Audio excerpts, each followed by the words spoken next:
அந்த இஸ்லாமிய சகோதரர்களை அரவணைக்கின்ற உணர்வுதான் இந்த இஃப்தார் நிகழ்ச்சியை நானே முன்னின்று நடத்த வேண்டும் என்ற உணர்வோடு நான் அழைப்பு கொடுத்தேன். திரளாக வந்தார்கள். இதற்கு மேல் அதிக நேரத்தை எடுத்துக்கொண்டேன். ஏற்கனவே நீங்கள் பகலெல்லாம் நோன்பு காலம், இனி உடனடியாக நோன்பு திறந்து உணவு முடித்து மீண்டும் செல்ல வேண்டும்.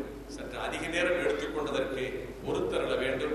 இந்த அருமையான நிகழ்ச்சியை ஏற்பாடு செய்த சீமா பசீர் அவர்களுக்கும், தன் தாயார் மறைந்த துக்கத்தையும் கூட தாங்கிக் கொண்டு ஓடியாடி உழைத்த மஹ்ரூப் அவர்களுக்கும், வந்திருக்கிற இஸ்லாமிய பெருமக்கள் அனைவருக்கும் என்னுடைய வாழ்த்துக்களை சொல்லி சமய நல்லிணக்கம் தமிழகத்திலே தலை கட்டு வர கூறி விடைபெறுகிறேன். நன்றி, வணக்கம். இதுல கிளைமாக்ஸா ஒரு செய்தி அது சொல்ல விடுபட்டு போச்சு. இவ்வளவு பிரச்சனைக்கு மத்தியில பொதுமக்களுக்கு தொல்லை கொடுக்க கூடாது, பந்து நடத்தக்கூடாது சுப்ரீம் கோர்ட் தீர்ப்புக்கே காரணமான கதாநாயகன் அதிமுக சார்பாக வழக்கு கொடுத்த மதுசூதனன் இங்கே வந்திருப்பதுதான்